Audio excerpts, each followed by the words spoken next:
তো এখন একটা শ্রীলঙ্কার একটা পেট্রোল পাম্পে আছি আর কি। এখান থেকে আমরা তেল নেব তো গাড়িতে। তো তেল নেওয়ার জন্য এখানে আমরা ডিজেল নেব। তো এই শ্রীলঙ্কাতে ডিজেলের কেজি লিটার হচ্ছে 286 টাকা পার ডিজেল। তো এটা বাংলাদেশি টাকায় প্রায় কত 120 টাকার মতন পড়ে আর কি, 120 টাকা।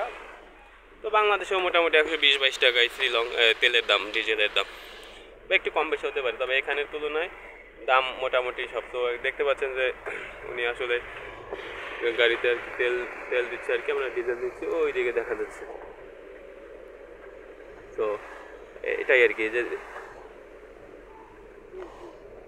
তো তেল নিচ্ছি।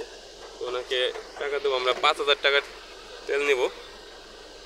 তো মোটামুটি 5,000 টাকায় কত টাকা, মানে 5,000 শ্রীলঙ্কান টাকায়, শ্রীলঙ্কান রুপি যেটাকে বলে, আমরা তেল নিব।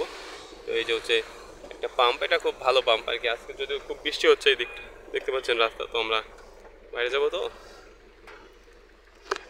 সো তেল নেওয়া আমাদের শেষ, এখন ওনাকে টাকাটা দিব। এই যে 5,000 টাকা, 5,000। Thank you, thank you. তো আমরা এখন তাদের আটকে দিই। তো তেল নেওয়া শেষ। বৃষ্টির জন্য গাড়িতে বসেছিলাম, বাইরে বের হয়নি। তো তো তেল নেওয়া শেষ। তো এখন আমরা যাচ্ছি আর কি। তো ভিডিওটি দেখার জন্য ধন্যবাদ। তো মোটামুটি বুঝতে পারলেন যে আসলে শ্রীলঙ্কাতে তেলের দাম মোটামুটি, আমরা কিছুদিন আগে দেখেছি যে শ্রীলঙ্কা যে দেউলিয়া হয়ে গিয়েছিল, বাট শ্রীলঙ্কা যে এখন সব কিছু আবার স্বাভাবিক মতন হয়ে গেছে, সেটা এখানে এসেই বোঝা যায় আর